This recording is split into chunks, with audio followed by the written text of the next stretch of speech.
It was very important to me that the music not pay any attention to the genre of the film.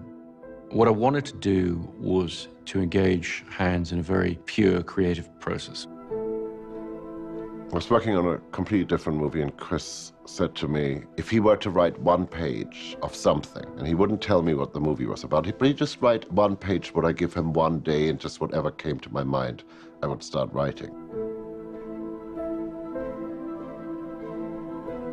What I wrote for Hans to get him started was some dialogue that I'd written for the film mixed with some ideas behind the film without any indications as to genre or scale, just to free him up from that. This is, of course, where Chris gets tricky, really about a father and his relationship to his son. It's only later on that I found out that the son wasn't a son at all, it was a daughter.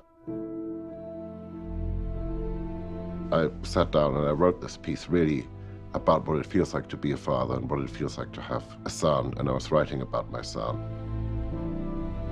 When he played me the piece of music which became the basis for the entire score, I thought it was absolutely perfect and captured the emotional qualities of the film that I wanted. And it was at that point that I told him that it was actually a large-scale science fiction film. I hadn't given him any clues about that. You know, it's not an action film, it's not Batman, it just isn't any of those things. I think what that did for him is it set him very firmly in a direction relating to the heart of the film. I mean, I listened to it extensively while I was finishing writing the script, and then when we were in production as well. We went to Temple Church in central London, and we set up a mobile recording system. They really wanted him to use the church organ.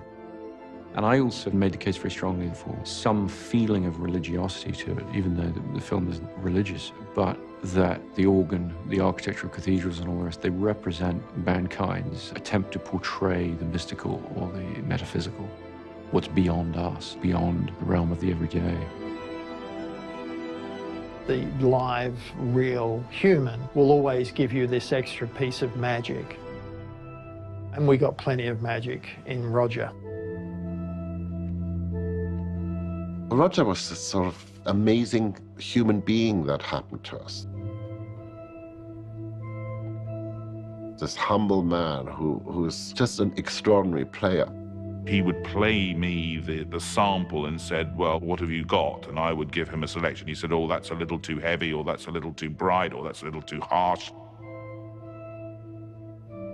Once he began to realize what the capabilities of this organ were, he began to get more adventurous, and we began to sort of create as we were going. You know, how about this, Hans? Yeah, I like that, that's good, sort of thing, but it's not what he had in mind.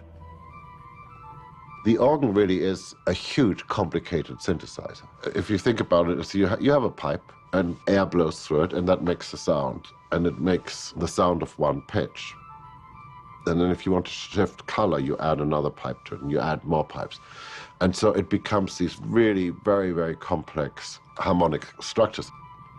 And there was this endless discovery going on for both Chris and me, you know, where Roger would take us through all these different voicings and all these different colors. You can even go a little darker. Actually, then we should go for this sound.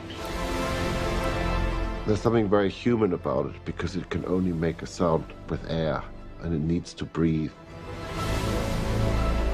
And on each note, you hear the breath. You hear the exhale. You feel a human presence in every sound. And I think that was very important to keeping the film about not just the space that we're looking at, but the people in that space. There's an intimacy as well as massive scale. Sometimes within a few bars, there's that shift.